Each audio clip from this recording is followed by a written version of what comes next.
ਸਭ ਤੋਂ ਪਹਿਲਾਂ ਸਾਰੇ ਵੀਰਾਂ ਭੈਣਾਂ ਦਾ ਸਵਾਗਤ ਹੈ ਤੁਹਾਡੇ ਆਪਣੇ ਚੈਨਲ ਐਗਜ਼ਾਮ ਕੇਅਰ 14 ਦੇ ਵਿੱਚ। ਅਤੇ ਜਿਵੇਂ ਕਿ ਤੁਹਾਨੂੰ ਪਤਾ ਆਪਣੀ ਡੇਲੀ ਲਾਈਵ ਕਲਾਸ ਹੋ ਰਹੀ ਹੈ ਸ਼ਾਮ ਨੂੰ 7 ਵਜੇ ਹਿਸਟਰੀ ਦੀ ਕਲਾਸ ਹੁੰਦੀ ਹੈ, 9 ਵਜੇ ਆਪਣੀ ਪੋਲਿਟੀ ਦੀ ਕਲਾਸ ਹੁੰਦੀ ਹੈ ਡੇਲੀ। ਅਤੇ ਇਹਦਾ ਇੱਕੋ ਇੱਕ ਮੰਤਵ ਹੈ ਆਪਣੇ ਉਹਨਾਂ ਗਰੀਬ ਵੀਰ ਭੈਣਾਂ ਦਾ ਤਾਂ ਜ਼ਰੂਰਤਮੰਦ ਭੈਣ ਭਰਾਵਾਂ ਦਾ ਪੇਪਰ ਪਾਸ ਕਰਵਾਉਣਾ, ਜਿਹੜੇ ਕੋਚਿੰਗ ਸੈਂਟਰ ਤੱਕ ਆਪਦੀ ਪਹੁੰਚ ਸਥਾਪਿਤ ਹਾਲੇ ਨਹੀਂ ਕਰ ਸਕਦੇ ਜਾਂ ਉਸ ਹਾਲਤ ਦੇ ਵਿੱਚ ਨਹੀਂ ਹੈਗੇ।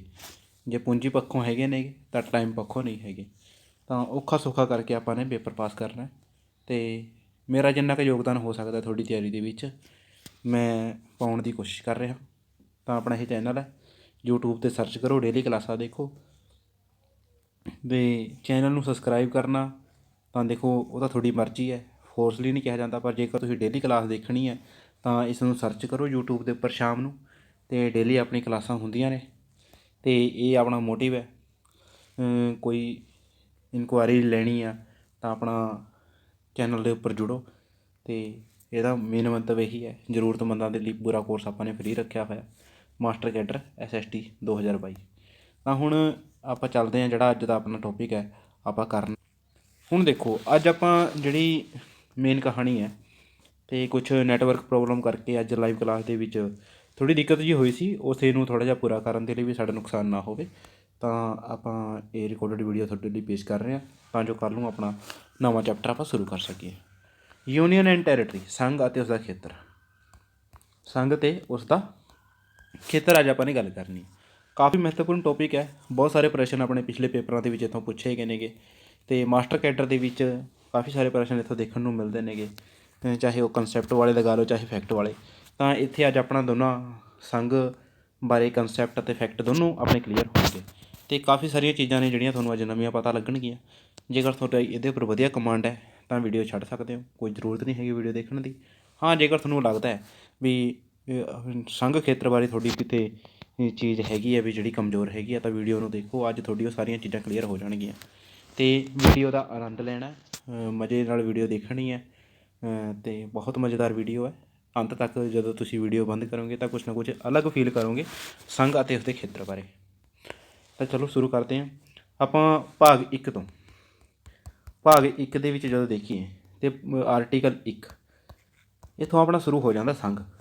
ਕਾਫੀ ਸਾਰੀਆਂ ਚੀਜ਼ਾਂ ਨੇ ਭਾਰਤ ਬਾਰੇ, ਭਾਰਤ ਦੇ ਰਾਜ ਬਾਰੇ, ਜਾਂ ਇਸ ਦਾ ਕੀ ਸਿਸਟਮ ਹੈ, ਕਿਹੋ ਜਿਹਾ ਇਹਦਾ ਨਾਮ ਹੋਊਗਾ, ਕਿਵੇਂ ਇਸ ਦਾ ਇਹ ਪ੍ਰਕਾਰ ਹੋਊਗਾ, ਇਹ ਸਾਰੀਆਂ ਚੀਜ਼ਾਂ ਦੀ ਜਿਹੜੀ ਡੀਲਿੰਗ ਹੈ ਉਹ ਆਰਟੀਕਲ ਨੰਬਰ 1 ਕਰਦਾ ਹੈ।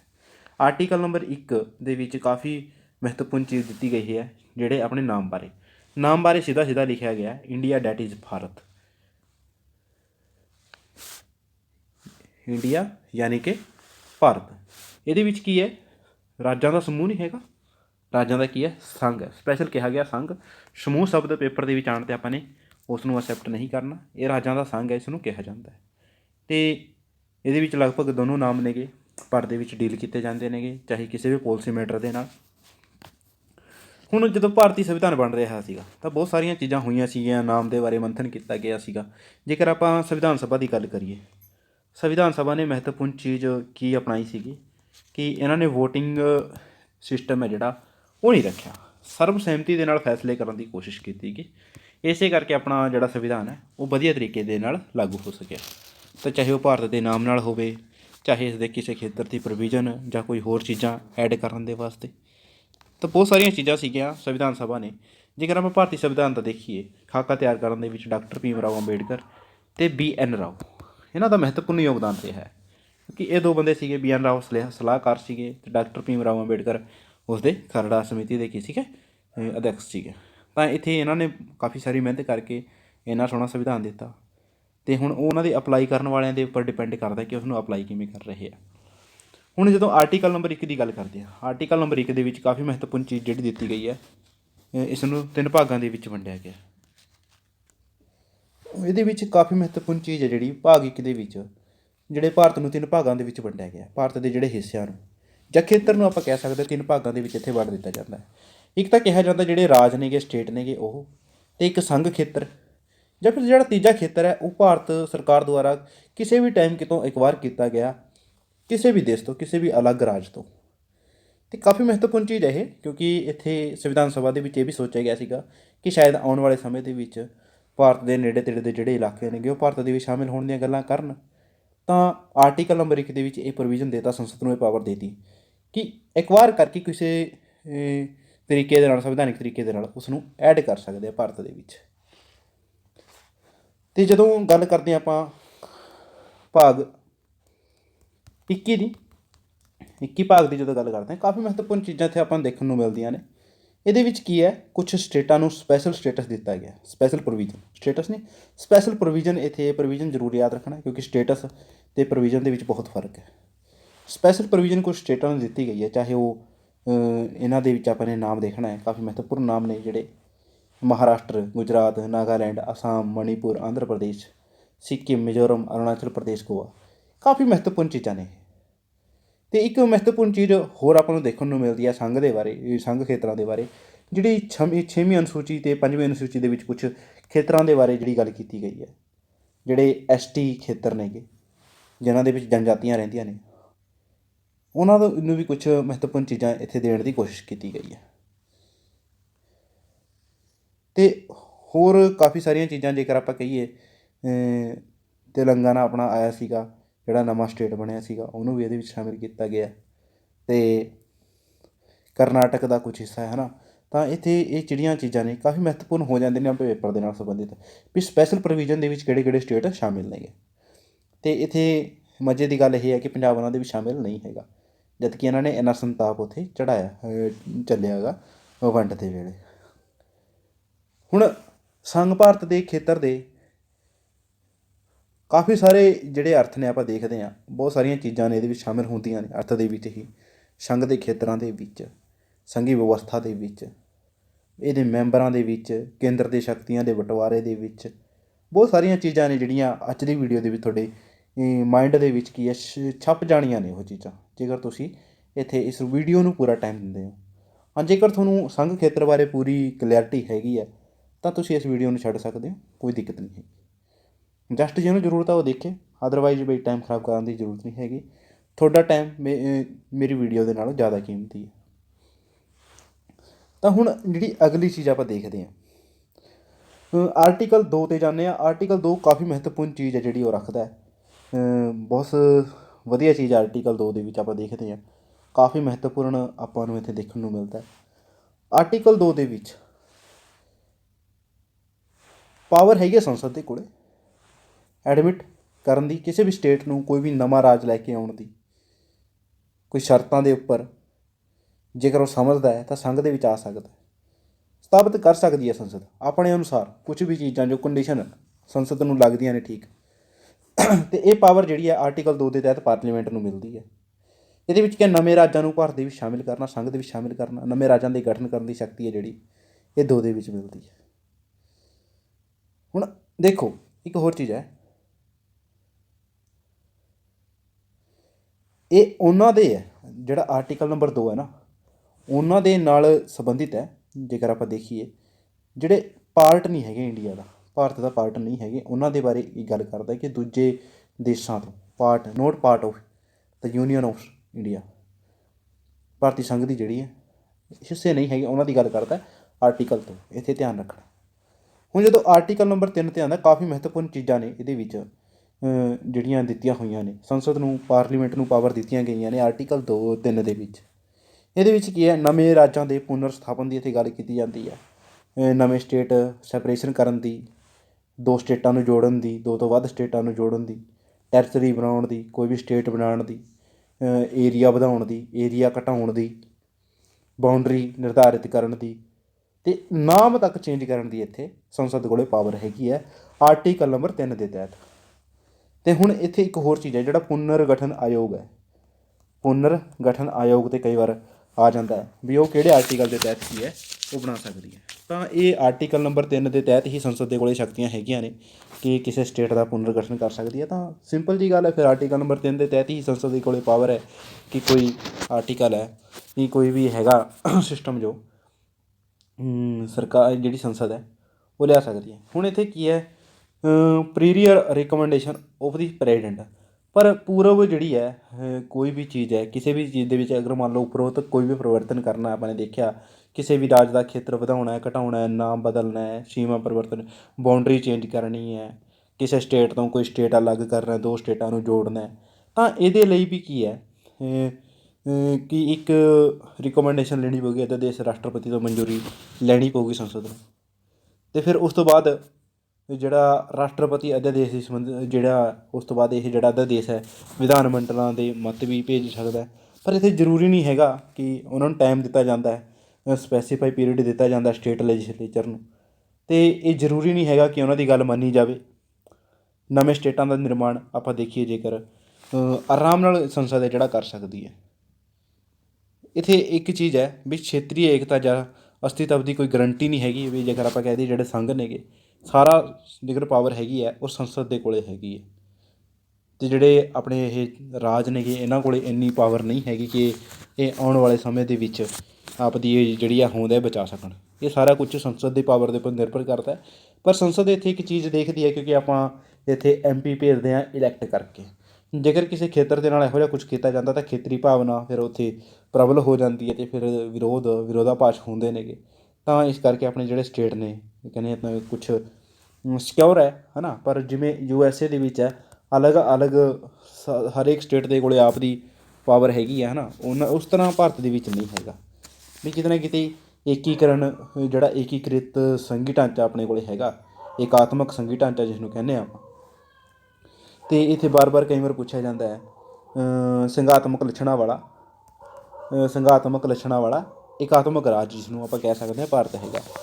ਹੁਣ ਇੱਥੇ ਮਹੱਤਵਪੂਰਨ ਚੀਜ਼ ਕੀ ਹੈ, ਜਦੋਂ ਆਰਟੀਕਲ ਨੰਬਰ 4 'ਤੇ ਜਾਂਦੇ ਹਾਂ, ਆਰਟੀਕਲ ਨੰਬਰ 4 ਦੇ ਵਿੱਚ ਵੀ ਕਾਫੀ ਮਹੱਤਵਪੂਰਨ ਚੀਜ਼ ਇੱਥੇ ਲਿਖੀ ਜਾਂਦੀ ਹੈ ਵੀ ਕੋਈ ਚੀਜ਼ ਹੈਗੀ ਹੈ ਜਿਹੜੇ ਗਠਨ ਦੇ ਬਾਰੇ ਕੁਛ ਵੀ ਚੀਜ਼ ਕੀਤਾ ਜਾਂਦਾ ਜਿਹੜਾ 2 ਦੇ ਵਿੱਚ ਹੈਗਾ, ਜਿਹੜਾ 2 ਦੇ ਅੰਤਰਗਤ ਹੈਗਾ ਨਵੇਂ ਰਾਜਾਂ ਦੇ ਨਿਰਮਾਣ, ਸ਼ਕਤੀਆਂ ਪਰਿਵਰਤਨ ਜਿਹੜੇ 3 ਦੇ ਅੰਦਰ ਹੈਗਾ। ਤਾਂ ਇਹ 368 ਦੇ ਵਾਂਗੂ ਸੰਸ਼ੋਧਨ ਨਹੀਂ ਮੰਨਿਆ ਜਾਂਦਾ। ਜ਼ਰੂਰੀ ਨਹੀਂ ਹੈਗਾ ਵੀ ਜਿਵੇਂ 368 ਦੇ ਵਿੱਚ ਕੋਈ 368 ਦੇ ਵਿੱਚ ਰਾਹੀਂ ਕੀ ਹੈ ਸੰਵਿਧਾਨ ਦੇ ਵਿੱਚ ਸੰਸ਼ੋਧਨ ਕਰਨਾ ਪਊਗਾ। ਇੱਕ ਸਧਾਰਨ ਕਾਨੂੰਨ ਦੇ ਤਹਿਤ ਬਹੁਮਤ ਦੇ ਨਾਲ ਇੱਕ ਕਾਨੂੰਨੀ ਪ੍ਰਕਿਰਿਆ ਦੇ ਤਹਿਤ ਇਹ ਚੀਜ਼ਾਂ ਜਿਹੜੀਆਂ ਸਰਕਾਰ ਹੈ ਉਹ ਕਰ ਸਕਦੀ ਹੈ। ਅਤੇ ਇਸ ਮਾਮਲੇ ਦੇ ਵਿੱਚ ਸਰਕਾਰ ਨੂੰ ਕਈ ਵਾਰ ਸੁਪਰੀਮ ਕੋਰਟ ਦੇ ਵਿੱਚ ਵੀ ਕਈ ਕੇਸਾਂ ਦਾ ਸਾਹਮਣਾ ਕਰਨਾ ਪਿਆ। ਉਹ ਇਹਦੇ ਨਾਲ ਸੰਬੰਧਿਤ ਇੱਕ ਬੇਰੂਬਾੜੀ ਦਾ ਮਾਮਲਾ ਹੋਇਆ ਸੀਗਾ, ਜਿਹੜਾ ਲਗਭਗ ਪੱਛਮੀ ਬੰਗਾਲ ਦੇ ਵਿੱਚ ਪਾਕਿਸਤਾਨ ਦੇ ਨਾਲ ਕੁਛ ਜਿਹੜਾ ਬਟਵਾਰਾ ਹੋਇਆ ਸੀਗਾ, ਉਹਦੇ ਨਾਲ ਰਾਜਨੀਤਿਕ ਵਿਦਰੋਹ ਨੂੰ ਜਿਹੜਾ ਜਨਮ ਦਿੱਤਾ ਸੀਗਾ। ਇਹ ਬੇਰੂਬਾੜੀ ਮਾਮਲਾ ਉਸ ਸਮੇਂ ਸਰਕਾਰ ਦੇ ਖਿਲਾਫ ਹੋਇਆ ਸੀਗਾ, ਕੇਂਦਰ ਸਰਕਾਰ ਦੇ। ਹੁਣ ਇੱਥੇ ਸੁਪਰੀਮ ਕੋਰਟ ਨੇ ਕਿਹਾ ਸੀਗਾ ਕਿ ਸੰਸਦ ਦੀ ਸ਼ਕਤੀ ਜਿਹੜੀ ਸਟੇਟਾਂ ਦੀ ਸੀਮਾ ਸਮਾਪਤ ਕਰਨ ਦੀ ਹੈ, ਭਾਰਤ ਨੂੰ ਕਿਸੇ ਹੋਰ ਦੇਸ਼ ਨੂੰ ਦੇਣ ਦੀ ਨਹੀਂ ਹੈਗੀ, ਹੈ ਨਾ। ਹੁਣ ਇੱਥੇ ਬੇਰੂਬਾੜੀ ਮਾਮਲੇ ਦੇ ਵਿੱਚ ਮਹੱਤਵਪੂਰਨ ਸਟੇਟਮੈਂਟ ਸਰਕਾਰ ਦੇ ਸੁਪਰੀਮ ਕੋਰਟ ਦੁਆਰਾ ਦਿੱਤੀ ਗਈ ਸੀਗੀ। ਇਹਨੇ ਕੀ ਕਿਹਾ ਸੀਗਾ ਵੀ ਜਿਹੜੇ ਸੰਘ ਦੇ ਨੇਗੇ ਜਿਹੜੇ ਭਾਰਤੀ ਰਾਜ ਨੇਗੇ ਉਹਨਾਂ ਦੀ ਸੀਮਾ ਚੇਂਜ ਕਰਨ ਦੀ ਹੈ, ਪਰ ਸੰਸਦ ਕੋਲ ਇਹ ਪਾਵਰ ਨਹੀਂ ਹੈਗੀ ਵੀ ਉਹ ਕਿਸੇ ਹੋਰ ਨੂੰ ਕੀ ਕਰ ਦੇਵੇ, ਜਿਹੜਾ ਹੈ ਹਿੱਸਾ ਦੇ ਦੇਵੇ ਦੇਸ਼ ਦਾ। ਜੇਕਰ ਇਹੋ ਜਿਹਾ ਕੁਛ ਕਰਨਾ ਹੈ ਤਾਂ ਫਿਰ 368 ਦੇ ਤਹਿਤ ਜਿਹੜਾ ਸਪੈਸ਼ਲ ਮੈਜੋਰਿਟੀ ਵਾਲਾ ਹੈਗਾ ਵੀ ਸੰਘ ਦੇ ਖੇਤਰਾਂ ਦਾ ਵੀ ਕਾਫੀ ਸਾਰਾ ਜਿਹੜਾ ਇਹਦੇ ਵਿੱਚ 368 ਦੇ ਤਹਿਤ ਕੋਈ ਸੰਸ਼ੋਧਨ ਕਰਨਾ ਪਊਗਾ। ਇਸ ਕਰਕੇ 9ਵਾਂ ਸੰਸ਼ੋਧਨ ਹੋਇਆ ਸੀਗਾ 1960 ਦੇ ਵਿੱਚ। ਕੁਛ ਹਿੱਸੇ ਸੀਗੇ ਜਿਹੜੇ ਪਾਕਿਸਤਾਨ ਨੂੰ ਸਥਾਨਾਂਤਰਿਤ ਕੀਤੇ ਗਏ ਸੀਗੇ। ਅਤੇ ਉਸ ਤੋਂ ਬਾਅਦ 1969 ਦੇ ਵਿੱਚ ਵੀ ਸੁਪਰੀਮ ਕੋਰਟ ਦੁਆਰਾ ਕੁਛ ਸੀਮਾ ਵਿਵਾਦ ਦੇ ਬਾਰੇ ਮਹੱਤਵਪੂਰਨ ਦਿੱਤੇ ਗਏ ਸੀਗੇ ਵੀ ਜੇਕਰ ਕੋਈ ਦੇਸ਼ ਹੱਲ ਕਰਨ ਦੇ ਲਈ ਸੰਵਿਧਾਨਕ ਸੰਸ਼ੋਧਨ ਦੀ ਜ਼ਰੂਰਤ ਨਹੀਂ ਹੈਗੀ। ਇੱਥੇ ਉਹਨਾਂ ਨੇ ਕਹਿਤਾ ਸੀਗਾ ਵੀ ਕਾਰਜਪਾਲਿਕਾ ਦੁਆਰਾ ਕੀਤਾ ਜਾ ਸਕਦਾ ਹੈ। ਪਰ ਇੱਥੇ ਫਿਰ ਉਹੀ ਗੱਲ ਕਹਿਤੀ ਸੀਗੀ ਵੀ ਭਾਰਤੀ ਖੇਤਰ ਨੂੰ ਦੂਜੇ ਦੇਸ਼ ਨੂੰ ਨਹੀਂ ਦੇ ਸਕਦੇ, ਹੈ ਨਾ। ਉਹਦੇ ਲਈ ਤਾਂ ਫਿਰ ਉਹੀ ਚੀਜ਼ ਹੈ, ਤੁਹਾਨੂੰ 368 ਵਾਲਾ ਕੀ ਹੈ ਸੰਸ਼ੋਧਨ ਕਰਨਾ ਪਊਗਾ। ਹੁਣ ਬੰਗਲਾਦੇਸ਼ ਦੇ ਨਾਲ ਕੁਛ ਆਦਾਨ ਪ੍ਰਦਾਨ ਕੀਤੇ ਗਏ ਸੀਗੇ। ਆਰਟੀਕਲ ਜਿਹੜਾ ਸੰਸ਼ੋਧਨ ਸੋਧ ਨੰਬਰ 100 ਹੋਈ ਸੀਗੀ, ਉਹਦੇ ਵਿੱਚ ਕੀ ਸੀਗਾ 2015 ਦੇ ਵਿੱਚ ਸੋਧ ਹੋਈ ਸੀਗੀ। ਇਹਦੇ ਵਿੱਚ ਬੰਗਲਾਦੇਸ਼ ਨੂੰ ਕੁਛ ਜਿਹੜੇ ਸੀਗੇ ਇਲਾਕੇ ਸੀਗੇ ਉਹ ਦਿੱਤੇ ਗਏ ਸੀਗੇ। ਲਗਭਗ 51 ਖੇਤਰ ਸੀਗੇ ਇਹ ਭਾਰਤ ਨੂੰ ਮਿਲੇ ਸੀਗੇ ਅਤੇ 111 ਖੇਤਰ ਸੀਗੇ ਆਪਾਂ ਬੰਗਲਾਦੇਸ਼ ਨੂੰ ਦਿੱਤੇ ਸੀਗੇ। ਅਤੇ ਸੀਮਾ ਦਾ ਬਦਲਾਅ ਕੀ ਹੈ ਟਾਈਮ 'ਤੇ ਕੀ ਹੈ ਇਹ ਸਰਕਾਰ ਦੁਆਰਾ ਸੰਸਦ ਦੁਆਰਾ ਕੀਤਾ ਜਾਂਦਾ ਰਹਿੰਦਾ ਹੈ। ਅਤੇ ਇੱਕ ਬੱਗੇ ਅਵਾਰਡ ਦੇ ਅਨੁਸਾਰ ਵੀ ਕੁਛ ਹੁੰਦਾ ਹੈ ਨਾ, ਜਿਵੇਂ ਰੈੱਡ ਕਲੀਫ ਅਵਾਰਡ ਦੇ ਕੁਛ ਆਏ ਸੀਗੇ, ਤਾਂ 1950 ਦੇ ਵਿੱਚ ਇੱਕ ਬੱਗੇ ਅਵਾਰਡ ਵੀ ਆਇਆ ਸੀਗਾ, ਜਿਹੜਾ ਲਗਭਗ ਆਪਾਂ ਕਹਿ ਸਕਦੇ ਹਾਂ ਹੈ ਨਾ। ਇੱਕ 1958 ਦੇ ਵਿੱਚ ਨਹਿਰੂ ਅਤੇ ਨੂਨ ਦਾ ਸਮਝੌਤਾ ਹੋਇਆ ਗਿਆ ਸੀਗਾ। ਇਹ ਸਾਰੇ ਕੀ ਨੇਗੇ, ਰਾਜਾਂ ਦੇ ਪੁਨਰਗਠਨ ਦੇ, ਜਾਂ ਆਪਾਂ ਕਹਿ ਦਈਏ ਵਿਦੇਸ਼ਾਂ ਨੂੰ ਭਾਰਤ ਦੀਆਂ ਜਿਹੜੀਆਂ ਚੀਜ਼ਾਂ ਨੇ, ਭਾਰਤ ਦੇ ਜਿਹੜੇ ਸਥਾਨ ਨੇਗੇ ਉਹ ਦੇਣ ਦੇ ਮਾਮਲੇ ਨੇਗੇ। ਬੱਗੇ ਅਵਾਰਡ ਇਹ ਭਾਰਤੀ ਰਾਜ ਦਾ ਕਿਸੇ ਦੂਜੇ ਦੇਸ਼ ਨੂੰ ਹੈ ਨਾ ਸੀਮਾ ਦੇ ਨਾਲ ਸੰਬੰਧਿਤ ਹੈ। ਬੱਗੇ ਅਵਾਰਡ ਇਹ ਕਾਫੀ ਮਹੱਤਵਪੂਰਨ ਪ੍ਰਸ਼ਨ ਹੋ ਸਕਦਾ ਹੈ, ਕਿਉਂਕਿ ਅਤੇ 1958 ਦੇ ਵਿੱਚ ਨਹਿਰੂ ਨੂਨ ਸਮਝੌਤਾ ਹੋਇਆ ਸੀਗਾ। ਅਤੇ ਉਸ ਤੋਂ ਬਾਅਦ ਕਾਫੀ ਸਾਰੀਆਂ ਚੀਜ਼ਾਂ ਹੋਈਆਂ ਸੀਗੀਆਂ ਕਿ ਇਹਨਾਂ ਤੋਂ ਬਾਅਦ ਮੁਕੱਦਮੇਬਾਜ਼ੀ ਵੀ ਹੋਈ ਹੈ। ਸੁਪਰੀਮ ਕੋਰਟ ਦੇ ਵਿੱਚ ਵੀ ਕਈ ਵਾਰ ਸਰਕਾਰ ਨੂੰ ਜਾਣਾ ਪਿਆ ਇਹਨਾਂ ਮਾਮਲਿਆਂ ਦੇ ਵਿੱਚ। ਇਸੇ ਤਰ੍ਹਾਂ ਦਾ ਮਾਮਲਾ ਜਦੋਂ 16 ਮਈ 1974 ਨੂੰ ਭਾਰਤ ਬੰਗਲਾਦੇਸ਼ ਦੀ ਇਹ ਸੀਮਾ ਦਾ ਵਿਵਾਦ ਛਿੜਿਆ ਸੀਗਾ, ਤਾਂ ਇੱਕ ਜਟਿਲ ਮੁੱਦੇ ਦਾ ਹੱਲ ਵੀ ਜਿਹੜਾ ਸੁਪਰੀਮ ਕੋਰਟ ਦੇ ਦੁਆਰਾ ਕੀਤਾ ਗਿਆ ਸੀਗਾ। ਤਾਂ ਇਹ ਸਾਰੀਆਂ ਚੀਜ਼ਾਂ ਨੇ, ਕਾਫੀ ਮਹੱਤਵਪੂਰਨ ਚੀਜ਼ਾਂ ਇੱਥੇ ਸੀਮਾ ਦੇ ਨਾਲ ਸੰਬੰਧਿਤ ਹੁੰਦੀਆਂ ਰਹਿੰਦੀਆਂ ਨੇ। ਜੇਕਰ ਆਪਾਂ ਦੇਖੀਏ,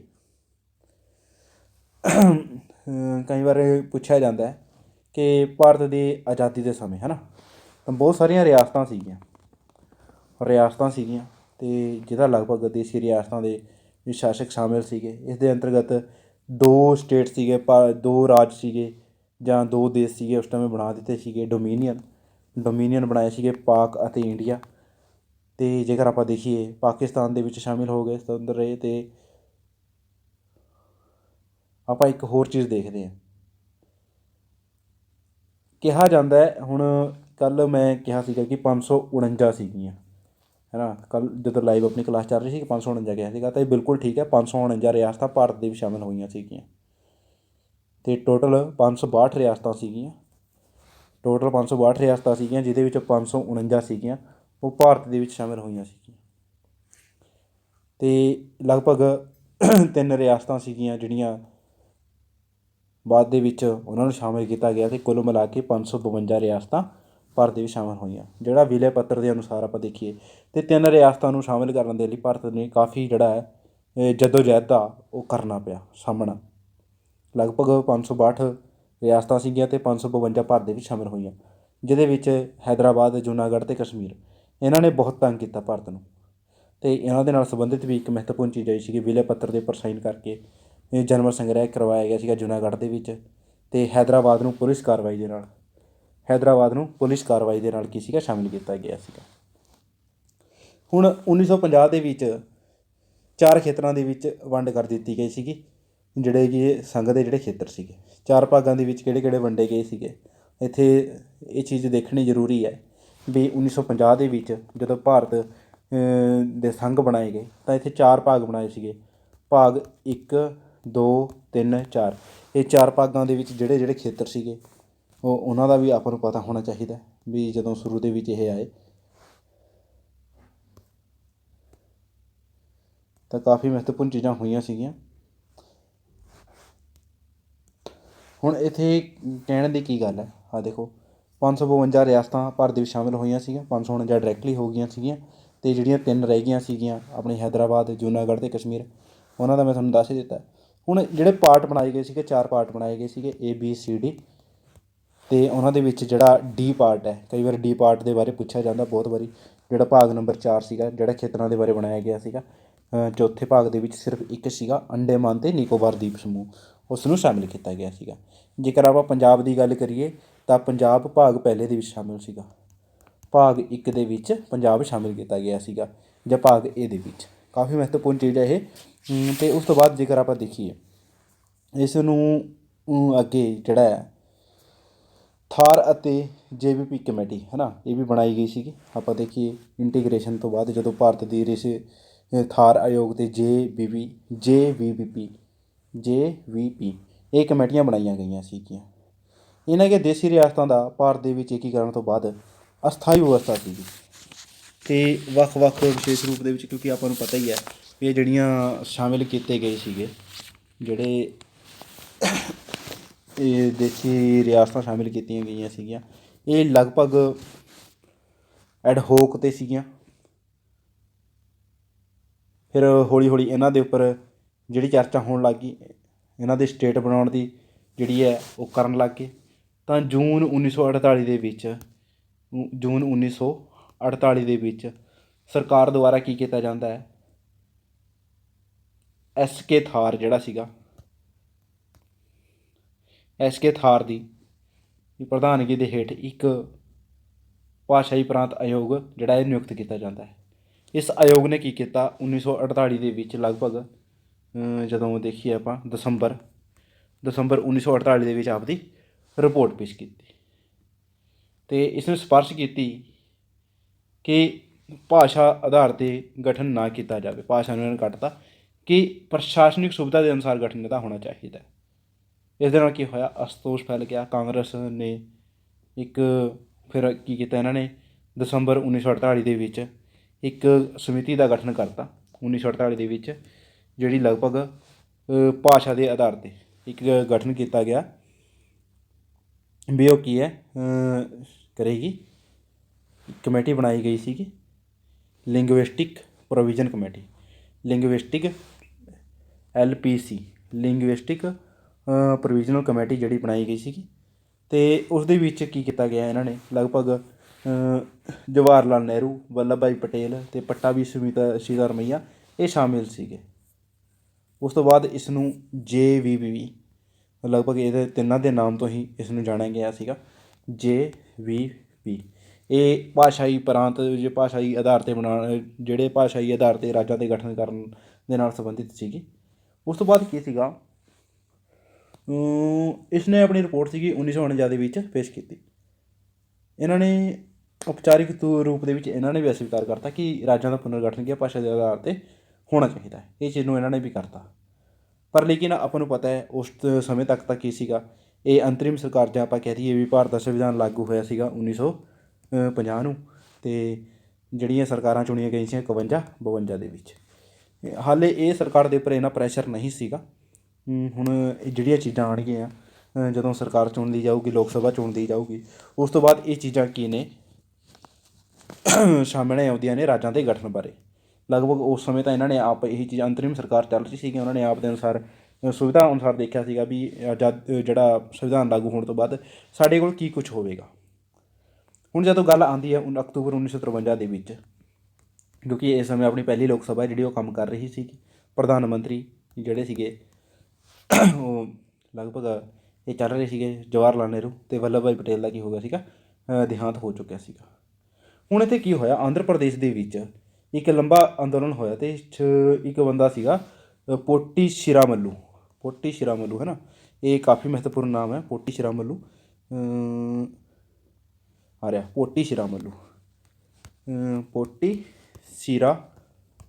ਇਹ ਆਂਧਰਾ ਪ੍ਰਦੇਸ਼ ਦਾ ਸੀਗਾ, ਜਿਹਨੇ ਕਾਫੀ ਲੰਬਾ ਸੀਗਾ, ਲਗਭਗ 56 ਦਿਨ ਇਹ ਬੰਦਾ ਭੁੱਖਾ ਰਿਹਾ ਅਤੇ ਇਹਦੀ ਕੀ ਹੋ ਗਈ, ਡੈਥ ਹੋ ਗਈ। ਕਾਂਗਰਸੀ ਸੀਗਾ ਇਹ, ਅਤੇ ਜਿਹਦੇ ਕਰਕੇ ਫਿਰ ਕੀ ਹੋਇਆ, ਥੋੜ੍ਹਾ ਜਿਹਾ ਆਕਰੋਸ਼ ਜਿਹਾ ਪੈਦਾ ਹੋ ਗਿਆ ਵੀ ਭਾਸ਼ਾਈ ਆਧਾਰ 'ਤੇ ਕੀ ਹੈ, ਸਰਕਾਰ ਨੂੰ ਇਹਦੇ ਬਾਰੇ ਸੋਚਣਾ ਪਿਆ।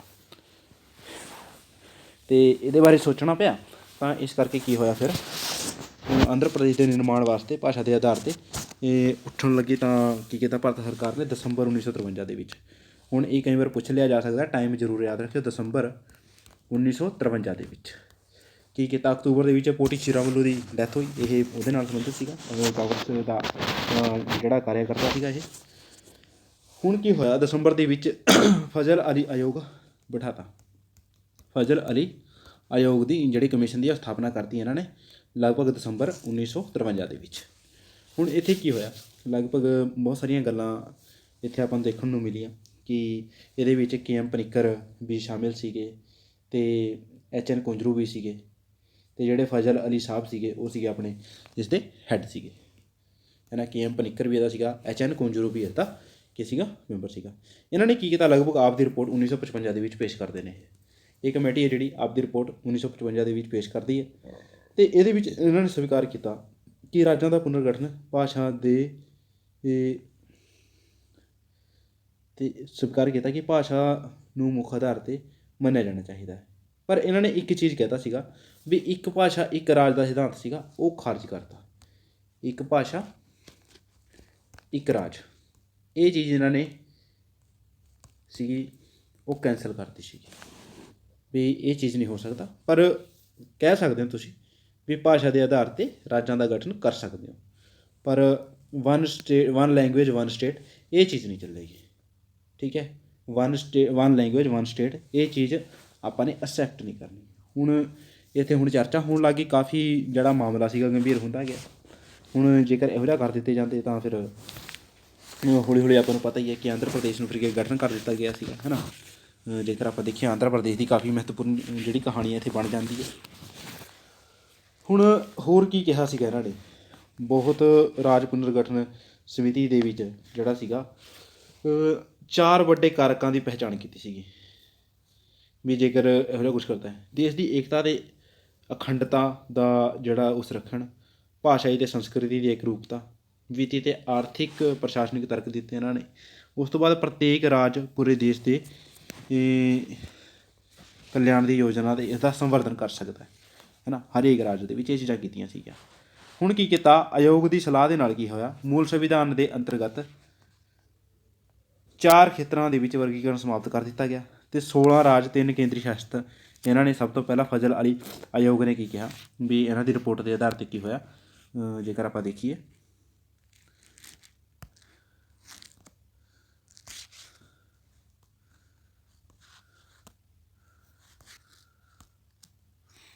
ਇਹਨਾਂ ਨੇ ਲਗਭਗ ਕੀ ਕਿਹਾ, ਕਾਫੀ ਮਹੱਤਵਪੂਰਨ ਚੀਜ਼ ਹੈ ਇਹ ਆਪਾਂ ਨੂੰ ਜਾਣ ਲੈਣਾ ਚਾਹੀਦਾ ਕਿ ਸਭ ਤੋਂ ਪਹਿਲਾਂ ਕੀ ਗੱਲ ਹੋਈ ਸੀਗੀ। 16 ਸਟੇਟ ਬਣਾ ਦੇਣੇ ਚਾਹੀਦੇ ਨੇ ਕਿ 3 ਯੂਟੀ ਬਣਾ ਦੇਣੇ ਚਾਹੀਦੇ ਨੇ। ਇਹਨਾਂ ਨੇ ਇਹ ਗੱਲ ਕੀਤੀ ਸੀਗੀ ਵੀ ਜਿਹੜੇ ਭਾਗ ਬਣਾਏ ਸੀਗੇ 4 ਉਹਨਾਂ ਨੂੰ ਖਤਮ ਕਰ ਦੇਣਾ ਚਾਹੀਦਾ।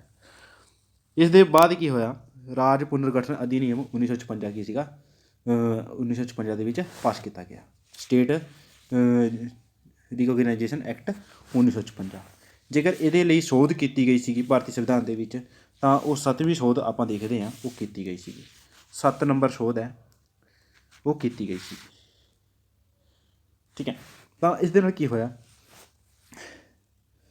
ਜਿਹੜੀ ਸੀਗੀ ਭਾਗਾਂ ਦੇ ਵਿੱਚ ਦੂਰੀ ਸੀਗੀ, ਭਾਗ ਮੈਂ ਕਿਹਾ ਸੀਗਾ ਭਾਗ ਬਣਾਏ ਗਏ ਸੀਗੇ ਉਹਨਾਂ ਨੂੰ ਖਤਮ ਕਰ ਦਿੱਤਾ ਗਿਆ ਅਤੇ ਕੁਛ ਪੜੋਸੀ ਰਾਜਾਂ ਨੂੰ ਮਿਲਾ ਕੇ ਸੰਘ ਸ਼ਾਸਿਤ ਖੇਤਰ ਬਣਾ ਦਿੱਤੇ ਗਏ। ਅਤੇ ਉਸ ਤੋਂ ਬਾਅਦ ਉਹ 1 ਨਵੰਬਰ 1956 ਨੂੰ 14 ਰਾਜ ਅਤੇ 6 ਹੁਣ ਇਸੇ ਜਿਹੜਾ ਪਹਿਲਾ ਆਯੋਗ ਬਣਿਆ ਸੀਗਾ ਇਹਦੇ ਨਾਲ ਕੀ ਹੋਇਆ, 1956 ਦੇ ਆਯੋਗ ਦੇ ਨਾਲ 14 ਰਾਜ ਬਣਾਏ ਗਏ ਅਤੇ 6 ਯੂਟੀ ਬਣਾਏ ਗਏ। ਜਿਹੜਾ ਉਹ ਭਾਗਾਂ ਵਾਲਾ ਸਿਸਟਮ ਸੀਗਾ ਉਹ ਖਤਮ ਕਰਤਾ। ਅਤੇ ਇਸ ਦੇ ਨਾਲ ਕੀ ਹੋਇਆ, ਕੇਰਲ ਨੂੰ ਸਥਾਪਿਤ ਕੀਤਾ ਗਿਆ। ਜੇਕਰ ਆਪਾਂ ਦੇਖੀਏ ਉਸ ਤੋਂ ਬਾਅਦ ਹੈਦਰਾਬਾਦ ਤੇਲਗੂ ਨੂੰ ਮਿਲਾ ਕੇ ਇੱਕ ਨਵਾਂ ਰਾਜ, ਹੈ ਨਾ, ਹੈਦਰਾਬਾਦ ਅਤੇ ਤੇਲਗੂ ਭਾਸ਼ਾਈ ਖੇਤਰਾਂ ਨੂੰ ਮਿਲਾ ਕੇ ਇੱਕ ਨਵਾਂ ਰਾਜ ਸੀਗਾ ਉਹ ਬਣਾਤਾ ਸੀਗਾ, ਉਹ ਕੀ ਸੀਗਾ, ਆਂਧਰਾ ਪ੍ਰਦੇਸ਼। ਮਹੱਤਵਪੂਰਨ ਚੀਜ਼ ਹੋਈ ਸੀਗੀ ਇਹ, ਨਵੇਂ ਰਾਜਾਂ ਦਾ ਨਿਰਮਾਣ ਇੱਥੇ ਕੀਤਾ ਗਿਆ ਸੀਗਾ। ਕਾਫੀ ਸਾਰੀਆਂ ਚੀਜ਼ਾਂ ਨੇ ਜਿਹੜੀਆਂ ਆਪਾਂ ਇੱਥੇ ਦੇਖਣ ਨੂੰ ਮਿਲਣਗੀਆਂ। ਤਾਂ ਹੁਣ ਜਿਹੜੀ ਡਿਮਾਂਡ ਹੋ ਗਈ ਸੀਗੀ ਅਲੱਗ ਅਲੱਗ ਚੀਜ਼ਾਂ ਦੇ ਨਾਲ ਆਪਾਂ ਨੇ ਦੇਖਿਆ ਕਿ ਮਹਾਰਾਸ਼ਟਰ ਅਤੇ ਗੁਜਰਾਤ ਬਣਿਆ, ਦਾਦਰਾ ਅਤੇ ਨਗਰ ਹਵੇਲੀ ਬਣਿਆ, ਪੁਡੂਚੇਰੀ ਬਣਿਆ, ਨਾਗਾਲੈਂਡ ਬਣਿਆ ਅਤੇ ਪੰਜਾਬ, ਚੰਡੀਗੜ੍ਹ ਅਤੇ ਹਿਮਾਚਲ ਪ੍ਰਦੇਸ਼, ਇਹਨਾਂ ਦੇ ਬਾਰੇ ਵੀ ਆਪਾਂ ਜ਼ਿਕਰ ਕਰਾਂਗੇ ਇਹਨਾਂ ਦਾ ਨਿਰਮਾਣ ਕਦੋਂ ਹੋਇਆ। ਤਾਂ ਹੁਣ ਇੱਥੇ ਕੀ ਹੋਇਆ ਕਿ 1956 ਦੇ ਵਿੱਚ ਲਗਭਗ ਇਹਨਾਂ ਨੇ ਦੇਖਿਆ 1956 ਦੇ ਵਿੱਚ ਆ ਕੇ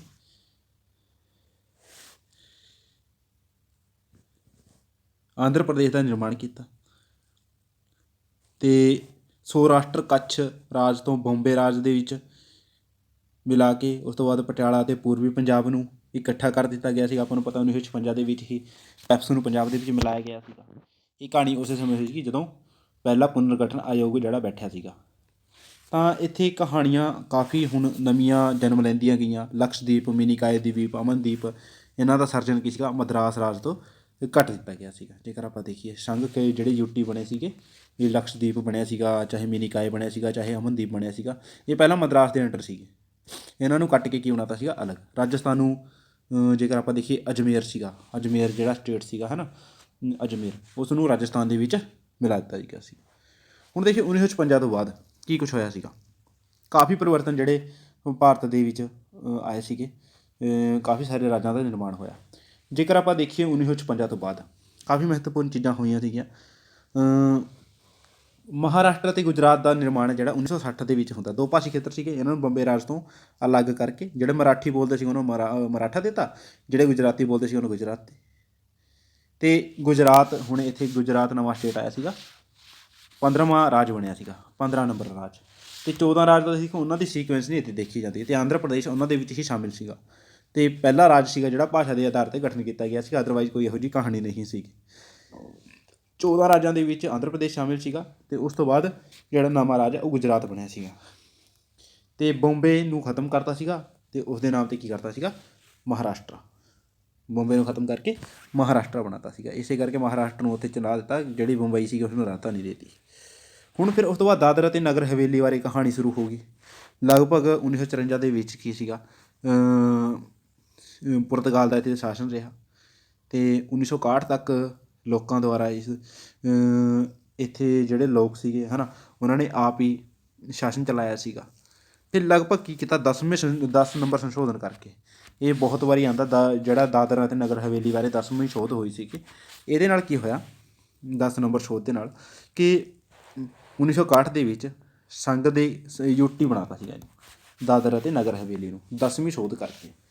ਹੁਣ ਉਸ ਤੋਂ ਬਾਅਦ ਗੋਆ ਦੇ ਨਾਲ, ਗੋਆ ਜਦੋਂ ਬਣਿਆ, ਗੋਆ ਦਮਨ ਦਿਊ ਜਦੋਂ ਬਣੇ, ਤਾਂ ਇਹਨਾਂ ਨੂੰ 1961 ਦੇ ਵਿੱਚ ਜਿਹੜੀ ਪੁਲਿਸ ਕਾਰਵਾਈ ਦੇ ਤਹਿਤ, ਇੱਥੇ ਵੀ ਦੇਖੋ ਹੁਣ ਪੁਲਿਸ ਕਾਰਵਾਈ ਕੀਤੀ ਗਈ ਸੀਗੀ, ਹੈਦਰਾਬਾਦ ਨੂੰ ਮਿਲਾਉਣ ਦੇ ਲਈ ਪੁਲਿਸ ਕਾਰਵਾਈ ਕੀਤੀ ਗਈ, ਗੋਆ ਦਮਨ ਦਿਊ ਨੂੰ ਮਿਲਾਉਣ ਦੇ ਲਈ ਪੁਲਿਸ ਕਾਰਵਾਈ ਕੀਤੀ ਗਈ ਸੀਗੀ।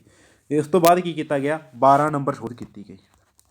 12 ਨੰਬਰ ਜਿਹੜੀ ਸੋਧ ਹੋਈ ਸੀਗੀ 1962 ਦੇ ਵਿੱਚ, ਉਸ ਦੇ ਨਾਲ ਜੇਕਰ ਆਪਾਂ ਦੇਖੀਏ ਗੋਆ ਪੂਰਨ ਰੂਪ ਦੇ ਵਿੱਚ ਜੇਕਰ ਰਾਜ ਬਣਿਆ ਇਹ, ਤਾਂ 1987 ਦੇ ਵਿੱਚ ਇਹ ਰਾਜ ਬਣਿਆ, ਮਤਲਬ ਪੰਜਾਬ ਤੋਂ ਬਾਅਦ ਇਹ ਬਣਾਏ ਗਏ ਸੀਗੇ, ਭਾਰਤ ਦਾ ਹਿੱਸਾ ਬਣਾ ਲਏ ਗਏ ਸੀਗੇ ਇਹ 1962 ਦੇ ਵਿੱਚ। ਇਹਨਾਂ ਨੂੰ ਯੂਟੀ ਬਣਾਏ ਗਏ ਸੀਗੇ, ਹੈ ਨਾ, ਯੂਟੀ ਬਣੇ ਸੀਗੇ ਇਹ 1962 ਦੇ ਵਿੱਚ।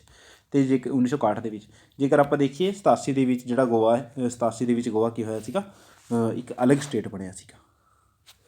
ਪਰ ਲੇਕਿਨ ਫਿਰ ਉਹੀ ਦਮਨ ਅਤੇ ਦਿਊ ਸੀਗੇ ਜਿਹੜੇ ਯੂਟੀ ਰਹੇ ਸੀਗੇ। ਹੁਣ ਪੁਡੂਚੇਰੀ ਦੇ ਬਾਰੇ ਕਾਫੀ ਮਹੱਤਵਪੂਰਨ ਚੀਜ਼ ਆਉਂਦੀ ਹੈ। ਪੁਡੂਚੇਰੀ ਦੇ ਵਿੱਚ ਕੀ ਸੀਗਾ, ਫਰਾਂਸੀਸੀਆਂ ਦਾ ਸ਼ਾਸਨ ਸੀਗਾ। ਆਪਾਂ ਨੇ, ਮੈਂ ਤੁਹਾਨੂੰ ਪਹਿਲਾਂ ਵੀ ਵੀਡੀਓ ਸ਼ੁਰੂ ਕਰਨ ਤੋਂ ਪਹਿਲਾਂ ਕਿਹਾ ਸੀਗਾ ਵੀ ਜਿਹੜਾ ਗੋਆ ਦੇ ਵਿੱਚ ਕੀ ਸੀਗੇ, ਪੁਰਤਗਾਲੀ ਸੀਗੇ, ਪੁਡੂਚੇਰੀ ਦੇ ਵਿੱਚ ਫਰੈਂਚ ਲੋਕਾਂ ਦਾ ਜਾਂ ਫਰਾਂਸੀਸੀਆਂ ਦਾ ਕੀ ਸੀਗਾ ਸ਼ਾਸਨ ਚੱਲ ਰਿਹਾ ਸੀਗਾ। ਹੁਣ ਇਹਦੇ ਵਿੱਚ ਕੀ ਸੀਗੇ, ਪੁਡੂਚੇਰੀ, ਕਰਾਈਕਲ, ਮਾਹੇ ਅਤੇ ਯਮਨ, ਇਹ 4 ਜਿਹੜੇ ਜ਼ਿਲ੍ਹੇ ਨੇਗੇ, ਅੱਜ ਵੀ ਇਹ ਅਲੱਗ ਅਲੱਗ ਸਟੇਟ ਦੇ ਵਿੱਚ ਨੇਗੇ। 1954 ਦੇ ਵਿੱਚ ਫਰਾਂਸ ਨੇ ਭਾਰਤ ਨੂੰ ਸਪੁਰਦ ਕਰਤਾ, ਅਤੇ 62 ਤੱਕ ਇਹਨਾਂ ਦਾ ਪ੍ਰਸ਼ਾਸਨ ਅਧਿਗ੍ਰਹਿਤ ਖੇਤਰ ਦੇ ਹੈ ਨਾ, ਐਕਵਾਇਰ ਟੈਰੀਟਰੀ। ਹੁਣ ਐਕਵਾਇਰ ਟੈਰੀਟਰੀ ਦੇ ਵੀ ਭਾਰਤ ਨੇ ਇਹਨੂੰ ਐਕਵਾਇਰ ਕਰ ਲਿਆ ਸੀਗਾ। ਫਿਰ ਹੁਣ ਭਾਰਤ ਦੇ ਵਿੱਚ ਰਲਾਉਣ ਵਾਸਤੇ 14 ਨੰਬਰ ਸੋਧ ਸੀਗੀ ਜਿਹੜੀ ਉਹ ਕਰਨੀ ਪਈ ਸੀਗੀ 1962 ਦੇ ਵਿੱਚ। 14 ਨੰਬਰ ਸੋਧ ਕੀਤੀ, ਅਤੇ ਉਸ ਦੇ ਨਾਲ ਕੀ ਹੋਇਆ, ਪੁਡੂਚੇਰੀ ਭਾਰਤ ਦੇ ਵਿੱਚ ਸ਼ਾਮਿਲ ਹੋ ਗਿਆ। ਹੁਣ ਇੱਥੇ ਕੀ ਹੈ, ਜੇਕਰ ਆਪਾਂ ਦੇਖੀਏ ਕਾਫੀ ਮਹੱਤਵਪੂਰਨ ਚੀਜ਼ਾਂ ਆਪਾਂ ਨੂੰ ਦੇਖਣ ਨੂੰ ਅੱਜ ਮਿਲੀਆਂ ਨੇ। ਜਿਹੜਾ 10 ਨੰਬਰ ਸੋਧ ਹੈ, ਜਿਹੜੀ 10 ਨੰਬਰ ਸੋਧ ਹੈ, ਉਹਦੇ ਨਾਲ ਤਾਂ ਬਣਿਆ ਸੀਗਾ ਆਪਣਾ ਦਾਦਰਾ ਅਤੇ ਨਗਰ ਹਵੇਲੀ। ਜੇਕਰ ਆਪਾਂ ਦੇਖੀਏ 12 ਨੰਬਰ ਸੋਧ ਹੈ, ਉਹਦੇ ਨਾਲ ਗੋਆ, ਅਤੇ 14 ਨੰਬਰ ਸੋਧ ਹੈ, ਉਹਦੇ ਨਾਲ ਆਪਣਾ ਪੁਡੂਚੇਰੀ ਹੈ ਜਿਹੜਾ ਉਹ ਸ਼ਾਮਿਲ ਕੀਤਾ ਗਿਆ ਸੀਗਾ। ਫਿਰ ਉਸ ਤੋਂ ਬਾਅਦ ਦੇਖੀਏ ਆਪਾਂ, ਜੇਕਰ 1963 ਦੇ ਵਿੱਚ ਇਹ ਕਾਫੀ ਮਹੱਤਵਪੂਰਨ ਚੀਜ਼ ਫਿਰ ਹੁੰਦੀ ਹੈ। 1963 ਦੇ ਵਿੱਚ ਨਾਲ ਦੀ ਨਾਲ ਕੀ ਹੈ, ਜਿਹੜਾ ਪੰਜਾਬ ਦਾ ਵੀ ਸਿਸਟਮ ਚੱਲਦਾ ਰਿਹਾ ਸੀਗਾ ਇੱਧਰ,